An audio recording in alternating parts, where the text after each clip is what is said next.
Hey everybody, so today I'm here to share with you guys our top 10 favorite kids books of 2021. So last week I posted my own personal top 10 favorite books that I had read for last year. A few of you had the really great idea of doing a kids version. This one I felt like was almost harder than my own personal 10 books because there was just so many good ones from last year. This in no way is all of the favorite books that we have, but I am going to link my Amazon storefront down below because I have a section in there that's all about kids books, and that has our most favorites ever. And it actually goes from older kids and it gradually goes into board books for like kind of toddler age. I have it like that so it's hopefully easy for you to find what you're looking for. But yes, I add there frequently. I also put on Instagram books that we're loving at the moment, or library hauls, or whatever, if you're kind of looking for more in the moment and what we're enjoying at a certain specific time in the year. That's where I kind of update things because it's just easy. But yes, let's get into the top 10 favorite kids books for 2021. Just like I did with my books, I'm going to insert pictures over here so I don't have to hold up all the books, because some of them we did get at the library and some of them we do own. This way it's just easier. So number 10 is going to be The Meanest of Meanies. This is a fabulous book. I love the authors. I'm a huge fan of theirs. They have a whole thing in and of themselves, but they came out with this book and my girls love it. They love it so much. It's a frequent bedtime story read. So number 9 is The Proudest Blue. I actually bought this to go along with some curriculum that I had bought specifically around this book, and my girls absolutely fell in love with the story. They loved learning about hijabs. I was even learning things myself. It's just an excellent book, and I think it has 5 stars on Amazon, and I can totally see why. Number 8 is The Couch Potato. This whole series by this author is one that my kids thoroughly enjoy. We have The Bad Seed, we have The Good Egg, they've read The Smart Cookie, and The Couch Potato I feel like is a little bit more mature take on those books. I feel like it's just like a step above where those other ones are, but my girls really enjoyed it, and the meaning of all those books are exceptional, and The Couch Potato just delivered in every way that I was hoping for. Number 7 is Maddi's Fridge. This one was a hard one to get my hands on, but I'm so glad we did, because just like with The Proudest Blue, I had bought curriculum to have a lesson around this book as well, and I'm really thankful because it has a subject that I don't feel like gets shared enough in children's books, which is food security, housing security, things like that that are, real struggles of real kids, and I feel like it presents it in a very delicate and optimistic way, if that makes sense. So I just thoroughly enjoyed it, and so did the girls. Number 6 is Sofia, Valdez, future Prez. Again, this whole series is one that my kids enjoy, but this one, Sophie absolutely fell in love with. It is really cute, and because we've liked the previous books, there was Rosie Revere in there, and also Iggy Peck, and I think there was one other previous character, but I can't remember who it was. 10 out of 10, this whole series. Every time a new one comes out, we have to read it. And then number 5 is What Do Scientists Do All Day? So this I specifically bought for our oldest daughter for like the back to school baskets I had put together for them, because she wanted to be some kind of scientist, some kind of doctor. And this has just been an exceptional book. Even though I intentionally bought it just for her, I'm really glad it's in our collection because it is very thorough. I really wish there were more of these books and about different occupations, because I really feel like, especially around STEM, there's just so many possibilities that kids can't even really fathom.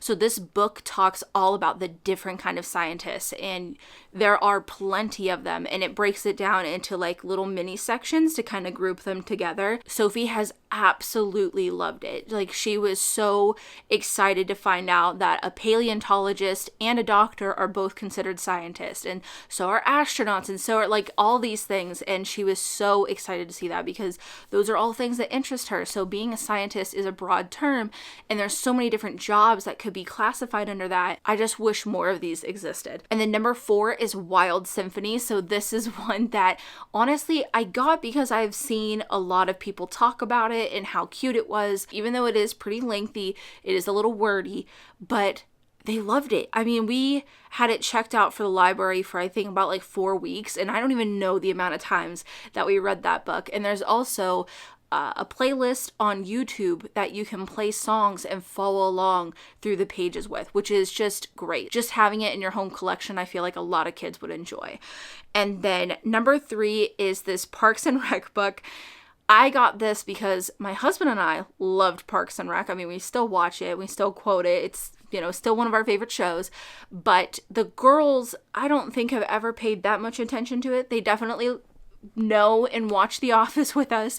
They know that one. But the Parks and Rec was a little bit more for mom, I guess is what I'm saying. So when I saw our library had it, I checked it out, and the girls thought it was the most hilarious book. I mean, the whole thing is really funny, but they asked me to read the Chris Traeger page like probably 6 times in one night. They absolutely got a kick out of it.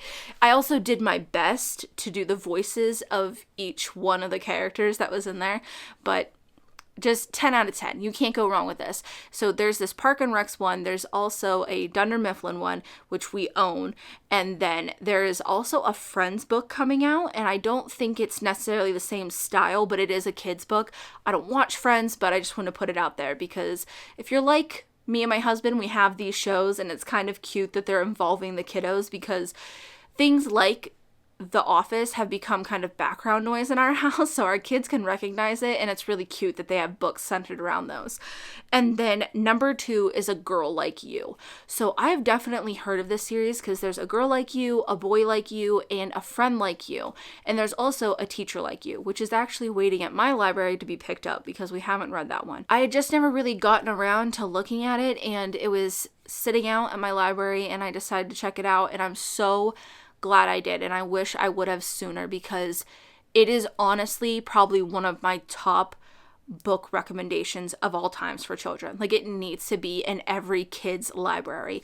It is just so beautiful. The message about it is amazing. I just can't say enough good things about that book. I obviously read A Girl Like You to my daughters, but there is A Boy Like You. I haven't read that one. A Friend Like You is also really amazing, but A Girl Like You just really kind of, I don't know. There's just something in there, pure magic, honestly. So anything that author writes, I am 100% going to be checking out of the library for my kiddos because the illustrations, the message, everything about it is absolutely gorgeous.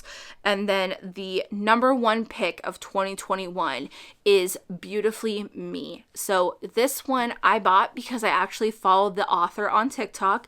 I am a fan of hers. Her whole brand is centered around self-love, and I loved that a plus-size woman and a plus-size expecting mother came out with a child book, and it is centered around the way that we view our bodies and the impact of what others say in the family can have on children. I try to be as conscious as I can when it comes to different books that kind of speak confidence back into our girls, things that preach self-acceptance and self-love and self-care and things like that.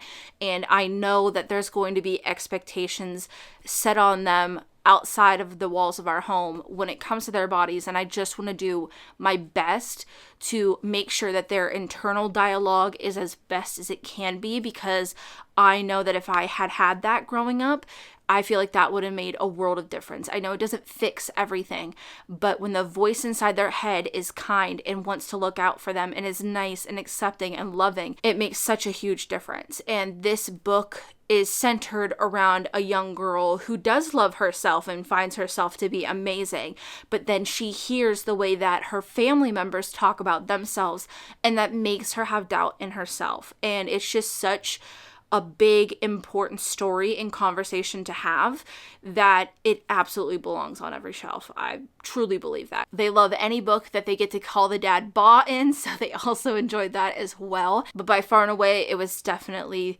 the favorite of 2021. And then I also want to just add in 2 more. I have a mom pick, like the book that I would say was the favorite of 2021 for me. And then I also want to pick Lexi's because she's a toddler. She really can't speak, but we have tons of board books, so I'm not really usually looking for more or new ones, but I have bought some over the past, year. And the one that I would say is the favorite for her is this ABC What Can She Be? There's also ABC What Can He Be? And ABC What Can I Be? So there's different variations of it, and chef's kisses. It's amazing. It's amazing. It is not the same old occupations in it. There's nothing wrong with being a doctor or an educator or any of those things whatsoever. They are very important, essential, everything jobs. They are everything. But at the same time, I feel like the same jobs always seem to get repeated, and it's like refreshing to see those jobs along with other ones, along with some STEM, along with some art, along with just like different possibilities kind of trickled in there as well. This is the book she likes the most to practice with her ABCs, and she loves it. She really does. She'll flip through it herself, and I just had to recommend this one. It's clearly her favorite of 2021. And then as far as my pick, it is going to be Outside Inside. So I got this book very early last year. I believe in January I got this book, and it moved me in so many ways. It is a book about the pandemic, and it is a children's book, and I think it again is one of those books that needs to be on every bookshelf because it is so important. There's no way for these kiddos to fully understand the situation that's been unfolding for the past couple of years, but I feel like this book does a really good job of kind of condensing it and highlighting the big parts without being scary or overwhelming or any of those things. Now, the book is definitely honest. It does have sad parts just like it has happy parts, but at the same time, it's very much age appropriate in my opinion. Of course, with any of the kid book recommendations, I would recommend that you look at them before you give them to your kiddos and make sure it's a good fit and return them if it's not. I don't want anybody to be reading things to their family that they don't feel like is a good fit, but I felt like this was age appropriate for when we read it last year, and it's a really important message. There have been quite a few kids books about the pandemic, but I just feel like this one is still the one that I think back to, the one that I feel like is just so beautifully written with, like I said, without being scary or overwhelming or anything like that. It's acknowledging the difficult feelings surrounding everything that's happened while also not like, drowning in it. It's just so well done. I can't begin to say enough good things about it. But those are the top kids books for 2021 in our house. Let me know down below what your guys' favorite book of 2021, what your kiddo asked to read every single night, what they enjoyed the most, whatever it might be. Let me know down in the comments below. If you enjoyed the video, make sure to give it a thumbs up. And as always, thanks for watching.